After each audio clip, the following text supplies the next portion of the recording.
Der ukrainische Präsident Zelensky ist zu Besuch in den USA und dort wirbt er unermüdlich um Unterstützung für sein angegriffenes Land. Morgen trifft er dann im Weißen Haus Präsident Joe Biden und will ihm seinen sogenannten Siegesplan vorstellen. Doch im Vorfeld ist bereits klar, die Ukraine muss sich bald auf ein neues Gesicht im Weißen Haus einstellen. Und da ist es nicht überraschend also, dass Zelensky auch mit Kamala Harris und Donald Trump über seine Vorstellungen sprechen will. Und damit schauen wir nach Kiew zu Tatjana Oben, die ja weiterhin für uns in der Ukraine ist, mitten im Kriegsgebiet. Guten Morgen, Tatjana. Zelensky will also in den USA seinen Siegesplan vorstellen. Aber weiß man denn schon genau, wie dieser Plan aussieht? Weil er scheint ja zumindest, was man aus den Worten von Zelensky heraushören konnte, sehr ambitioniert zu sein.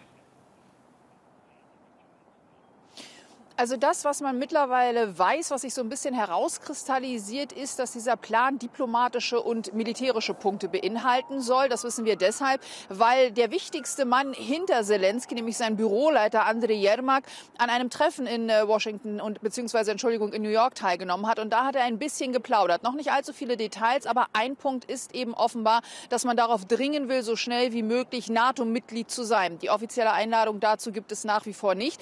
Aber Yermak sagt, man will, wie gesagt, darauf dringen, dass es dazu so schnell wie möglich kommt. Nicht nur zur Einladung, nämlich eben tatsächlich auch zu einer Vollmitgliedschaft. Das also scheint ein Teil dieses Plans zu sein. Du hast gerade eben schon erwähnt, wem er diesen Plan alles vorstellen will. Da scheint es im Moment aber eine neue Entwicklung zu geben. Die Kollegen von AP unter Berufung auf Menschen, die nah an Donald Trump sind, sagen, es gibt keinen Termin mit Zelensky in den nächsten Tagen angeblich. Zelensky selber hatte vor Abreise ja gesagt, 26. oder 27. würde das Treffen mit Donald Trump stattfinden. Da scheint momentan doch ein etwas größeres Fragezeichen dahinter zu stehen. Warum wäre Trump so wichtig? Trump gilt nicht wirklich als der größte Unterstützer der Ukraine. Die beiden haben auch eine Vorgeschichte miteinander, keine gute.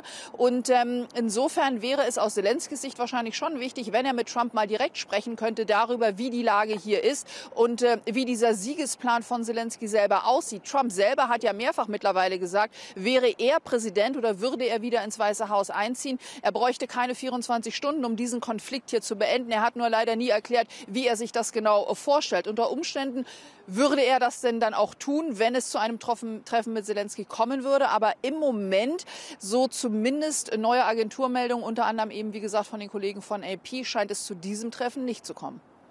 Interessante Entwicklungen. Da müssen wir mal abwarten, wie sich das also dann in Washington entwickeln wird. Tatjana, danke nach Kiew.